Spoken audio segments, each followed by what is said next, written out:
ಒಂದು ಸರಿ ಒಬ್ಬ ಮಾವುತ ಒಂದು ಆನೆ ಮರಿನ ಕಾಡಿಂದ ಹಿಡ್ಕೊಂಡು ತನ್ನ ಮನೆಗೆ ಕರ್ಕೊಂಡು ಬರ್ತಾನೆ. ಮತ್ತೆ ಅದನ್ನು ಮನೆಯ ಹೊರಾಂಡದಲ್ಲಿರುವಂಥ ಮರದ ಹತ್ತಿರ ಒಂದು ದೊಡ್ಡ ಸರಪಳಿಯಿಂದ ಕಟ್ತಾನೆ. ಆನೆ ಮರಿ ಲಕ್ಷ ಪ್ರಯತ್ನ ಪಡುತ್ತೆ, ಆದರೆ ಅದು ಆ ಸರಪಳಿಯಿಂದ ಕಿತ್ತು ಹಾಕೋಕ್ಕಾಗಲ್ಲ. ಹೀಗೆ ಮಾವುತ ನೋಡ್ತಾನೆ, ಆನೆ ಮರಿಯೂ ಪ್ರಯತ್ನ ಪಡ್ತಿರಲ್ಲ ಆ ಸರಪಳಿಯನ್ನು ಕಿತ್ತು ಹಾಕೋದಕ್ಕೆ. ಆ ಮಾವುತ ಅದಕ್ಕೆ ಇದ್ದಲ್ಲಿಯೇ ನೀರು ಮತ್ತು ಊಟ ಕೊಡ್ತಾ ಇರ್ತಾನೆ. ಆಗ ಆನೆ ಮರಿನೂ ಅಂದ್ಕೊಂಡಿರುತ್ತೆ, ಇದೇ ನನ್ನ ಜೀವನ ಅಂತ. ಆ ಆನೆ ಮರಿ ಯಾವ ಸರಪಳಿಯಿಂದ ಕಟ್ಟಿದ್ರೋ ಅದು ಎಲ್ಲಿ ತನಕ ಹೋಗ್ತಾ ಇತ್ತೋ ಅಲ್ಲಿ ತನಕ ಮಾತ್ರ ಆ ಆನೆ ಮರಿ ಹೋಗ್ತಾ ಇತ್ತು. ಮತ್ತು ಆ ಮರದ ಸುತ್ತಮುತ್ತ ರೌಂಡ್ ಹಾಕ್ತಾ ಇತ್ತು. ಕೆಲವು ವರ್ಷಗಳು ಆದಮೇಲೆ ಆ ಆನೆ ಮರಿ ದೊಡ್ಡದಾಗತ್ತೆ. ಮತ್ತು ಈಗ ಈ ಮಾವುತ ಸರಪಳಿಯಿಂದಲ್ಲ, ಬದಲಿಗೆ ಒಂದು ಹಗ್ಗದಿಂದ ಕಟ್ಟಿರ್ತಾನೆ. ಯಾಕಂದರೆ ಆ ಆನೆ ಮರಿ ಪ್ರಯತ್ನನೇ ಪಡಲ್ಲ ಆ ಸರಪಳಿಯನ್ನು ಕಿತ್ತು ಹಾಕೋದಕ್ಕೆ. ಈಗ ಆ ಆನೆ ಮನಸ್ಸು ಮಾಡಿದರೆ ಅದರಲ್ಲಿ ಎಷ್ಟು ತಾಕತ್ತಿದೆ ಅಂದರೆ ಒಂದು ಸರಪಳಿ ಎಲ್ಲ, ಬದಲಿಗೆ ಇಡೀ ಮರನೇ ಉಳಿಸಬಹುದು. ಆದರೆ ಅದು ಈಗ ಪ್ರಯತ್ನ ಪಡಲ್ಲ, ಯಾಕಂದರೆ ಅದು ತನ್ನ ಕಂಫರ್ಟ್ ಝೋನ್ನಲ್ಲಿ ಹೋಗಿದೆ. ಇದೇ ಕಂಫರ್ಟ್ ಝೋನ್ನ ಕಾರಣದಿಂದ ಅದರ ಕ್ಷಮತೆಗಳು ಏನಿದಾವಲ್ಲ ಅವುಗಳು ತುಂಬ ಹಿಡಿಯೋದಕ್ಕಾಗೋದಿಲ್ಲ. ಮತ್ತು ಅದೇ ಆನೆ ಮರಿ ಥರನೇ ನಾವು ಕಂಫರ್ಟ್ ಝೋನ್ನಲ್ಲಿ ಸಿಕ್ಕಾಕೊಂಡಿರ್ತೀವಿ. ಮತ್ತು ಇದೇ ಕಂಫರ್ಟ್ ಝೋನ್ನಲ್ಲಿ ನಾವು ಇದ್ದು ಯೋಚನೆ ಮಾಡ್ತೀವಿ, ಆದರೆ ಹೇಗೆ ನಡೀತಿದೆ ನೋಡಿ. ಯಾಕೆ ಸುಮ್ಮನೆ ಹೊಸದಾಗಿ ಮಾಡೋ ಅವಶ್ಯಕತೆ ಏನಿದೆ? ನೀವು ಮೊದಲು ಡಾಗ್ ಆ್ಯಂಡ್ ಫ್ರಾಗ್ನ ಎಕ್ಸಾಂಪಲ್ ಯಾವತ್ತಾದರೂ ಕೇಳಿರ್ತೀರಿ. ಆದರೂ ನಿಮಗೆ ಒಂದು ಸರಿ ನಾನು ಹೇಳಿಬಿಡ್ತೀನಿ. ಒಂದು ಭಿಕ್ಷುಕನ ಸೈಡ್ನಲ್ಲಿ ಒಂದು ನಾಯಿ ಅಳುತ್ತಿತ್ತು. ಆಗ ಒಬ್ಬ ವ್ಯಕ್ತಿ ಬಂದು ಭಿಕ್ಷುಕನ ಹತ್ರ ಕೇಳ್ತಾನೆ, ಆ ನಾಯಿ ಯಾಕೆ ಅಳುತ್ತಿದೆ ಅಂತ. ಆಗ ಭಿಕ್ಷುಕ ಹೇಳ್ತಾನೆ, ಈ ನಾಯಿ ಒಂದು ಮೊಳೆಯ ಮೇಲೆ ಕೂತಿದೆ. ಆಗ ವ್ಯಕ್ತಿ ಕೇಳ್ತಾನೆ, ಆದರೆ ಇದಕ್ಕೆ ನೋವಾಗ್ತಿದೆ, ಇದು ಯಾಕೆ ಎದ್ದೇಳುತ್ತಿಲ್ಲ ಅಂತ. ಆವಾಗ ಭಿಕ್ಷುಕ ಹೇಳ್ತಾನೆ, ನೋವಾಗ್ತಿದೆ ಅಷ್ಟೇನಿಲ್ಲ, ಇಲ್ಲಿಂದ ಬೇರೆ ಜಾಗದಲ್ಲಿ ಕೂರುವಷ್ಟೇನಿಲ್ಲ ಅಂತ. ಮತ್ತೆ ಇದನ್ನು ನಾವು ಹೇಳ್ತೀವಿ ಕಂಫರ್ಟ್ ಝೋನ್ ಅಂತ. ಇದೇ ರೀತಿ ಒಂದು ಎಕ್ಸಾಂಪಲ್ ಇತ್ತು ಫ್ರಾಗ್ದು. ಒಂದು ಕಪ್ಪೆ ತಣ್ಣಗಿರೋ ನೀರಲ್ಲಿ ಸೇರಿಸಿ ಗ್ಯಾಸ್ ಮೇಲೆ ಇಡ್ತಾನೆ. ಮತ್ತು ಮೆಲ್ಲಗೆ ನೀರನ್ನು ಬಿಸಿ ಮಾಡ್ತಾನೆ.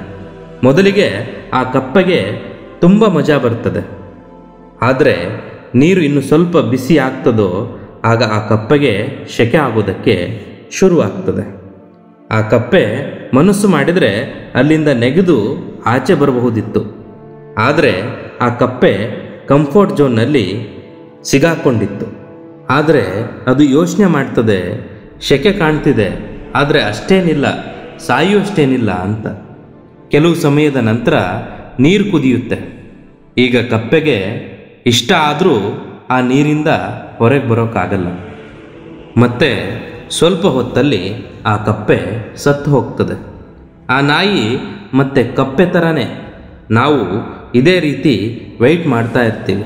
ಏನು ಕೆಲಸ ನಡೀತಿದೆಯಲ್ಲ, ನಡೀಲಿ ಬಿಡು, ನೋವಾಗ್ತಿದೆ ಅಷ್ಟೇನಿಲ್ಲ. ಕಂಫರ್ಟ್ ಝೋನ್ನಲ್ಲಿ ಎಲ್ಲಿ ತುಂಬ ಕಂಫರ್ಟಬಲ್ ಅನಿಸುತ್ತೋ, ಆದರೆ ಒಳಗೆ ನಮಗೆಲ್ಲ ಗೊತ್ತಿರುತ್ತೆ ಇದೇ ಕಂಫರ್ಟಬಲ್ ಫೀಲಿಂಗ್ ಮುಂದೆ ಬರೋ ಟೈಮ್ನಲ್ಲಿ ತುಂಬಾ ಅನ್ಕಂಫರ್ಟಬಲ್ ಮಾಡುತ್ತೆ ಅಂತ. ಇಂಗ್ಲೀಷ್ನಲ್ಲಿ ಒಂದು ತುಂಬ ಅನುಭವವಾದಂಥ ಒಂದು ಮಾತಿದೆ. ನಾನು ನಿಮಗೆ ಕನ್ನಡದಲ್ಲಿ ಹೇಳ್ತೀನಿ, ಏನಾದರೂ ನೀವು ಸಕ್ಸಸ್ಫುಲ್ ಆಗಬೇಕು ಅಂತಿದ್ರೆ ಆಗ ನೀವು ಅನ್ಕಂಫರ್ಟಬಲ್ ಆಗಲೇಬೇಕು. ಕಂಫರ್ಟ್ ಝೋನ್ನಲ್ಲಿದ್ದು ಯಾವುದೇ ವ್ಯಕ್ತಿ ಸಕ್ಸಸ್ಫುಲ್ ಆಗಿಲ್ಲ. ಯಾಕೆಂದರೆ ಸಫಲತೆ ಬಿಟ್ಟಿಯಾಗಿ ಸಿಕ್ಕಿದ್ದಿದ್ರೆ ಆಗ ಪ್ರತಿಯೊಬ್ಬ ವ್ಯಕ್ತಿ ಸಕ್ಸಸ್ಫುಲ್ ಆಗ್ತಿದ್ರು. ನಾವು ಜಗತ್ತಿನಲ್ಲಿ ತಿರುಗಾಡೋಕ್ಕೆ, ಟಿ ವಿ ನೋಡೋದಕ್ಕೆ, ಮೂವಿ, ಟೆಲಿವಿಷನ್, ಸೋಷಿಯಲ್ ಮೀಡಿಯಾದಲ್ಲಿ ಟೈಮ್ ಪಾಸ್ ಮಾಡೋದಕ್ಕೆ ಬಂದಿಲ್ಲ. ಮೊದಲು ನಮಗೋಸ್ಕರ ಏನಾದರೂ ಮಾಡಿ ಜಗತ್ತಿನಲ್ಲಿ ಯಾರಿಗಿಲ್ಲ, ಯಾರಿಗಾದರೂ ಏನೇ ಕೆಲಸ ಬರಲಿ, ಪರ್ಪಸ್, ಉದ್ದೇಶ ಪೂರ್ತಿ ಮಾಡೋದಕ್ಕೆ ನಾವೆಲ್ಲ ಈ ಭೂಮಿಗೆ ಜನ್ಮ ಪಡೆದಿದ್ದೀವಿ. ಜಗತ್ತಿಗೆ ಏನಾದರೂ ಮಾಡೋದಕ್ಕಿಂತ ಮುಂಚೆ ನಿಮಗೆ ನೀವು ಬೆಳವಣಿಗೆ ಮಾಡ್ಕೋಬೇಕಾಗ್ತದೆ. ಕಂಫರ್ಟ್ ಝೋನ್ನಲ್ಲಿದ್ದು ನೀವು ಯಾವತ್ತೂ ಬೆಳವಣಿಗೆ ಮಾಡೋದಕ್ಕೆ ಆಗಲ್ಲ. ಕಂಫರ್ಟ್ ಝೋನ್ನಿಂದ ಹೊರಗಡೆ ಬರೋ ಅರ್ಥ ಏನು ಅಂದರೆ, ನೀವು ಅದನ್ನು ಟ್ರೈ ಮಾಡಿ ಇವತ್ತಿನವರೆಗೂ ಟ್ರೈ ಮಾಡದೇ ಇರೋದು ಯಾವುದೆಲ್ಲ ಕೆಲಸ ಅರ್ಧಕ್ಕೆ ನೀವು ನಿಲ್ಲಿಸಿದ್ದೀರೋ ಅದನ್ನು ಪೂರ್ತಿ ಮಾಡಿ. ನಿಮ್ಮ ಮೊಬೈಲ್ ಸ್ಕ್ರೀನ್ನಿಂದ ಹೊರಗಡೆ ಬನ್ನಿ. ಜನರ ಜೊತೆ ಸೇರಿ.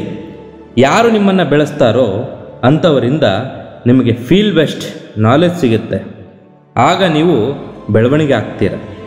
ಮತ್ತು ನೀವು ಯಾವಾಗ ಕಂಫರ್ಟ್ ಝೋನ್ನಿಂದ ಹೊರಗಡೆ ಬಂದು ಏನಾದರೂ ಮಾಡ್ತೀರಲ್ಲ, ಆಗ ನಿಮಗೆ ಏನು ಕಂಫರ್ಟ್ ಸಿಗುತ್ತೆ ಅದನ್ನು ಶಬ್ದಗಳಲ್ಲಿ ಹೇಳೋದಕ್ಕಾಗಲ್ಲ. ನಾನು ಬಯಸ್ತೀನಿ ನಿಮಗೆ ಆ ಕಂಫರ್ಟಬಲ್ ಸಿಗಲಿ ಅಂತ. ನೀವು ಆ ಕಂಫರ್ಟ್ನ ಪಡೆಯೋದಕ್ಕೆ ಹೀಗಿರೋ ಕಂಫರ್ಟ್ ಝೋನ್ ಏನಿದೆ ಅದನ್ನು ಬಿಡಬೇಕಾಗ್ತದೆ. ಯಾಕಂದರೆ ನಿಮ್ಮ ಕಂಫರ್ಟ್ನಿಂದ ಹೊರಗಡೆ ಸಾಕಷ್ಟು ಆಫರ್ಗಳು ನಿಮಗಾಗಿ ವೆಯ್ಟ್ ಮಾಡ್ತಾ ಇದ್ದಾವೆ. ಅದಕ್ಕೆ ಆ ಆಪರ್ಚುನಿಟಿಗಳನ್ನು ಮಿಸ್ ಮಾಡಬೇಡಿ. Get out of your comfort zone now.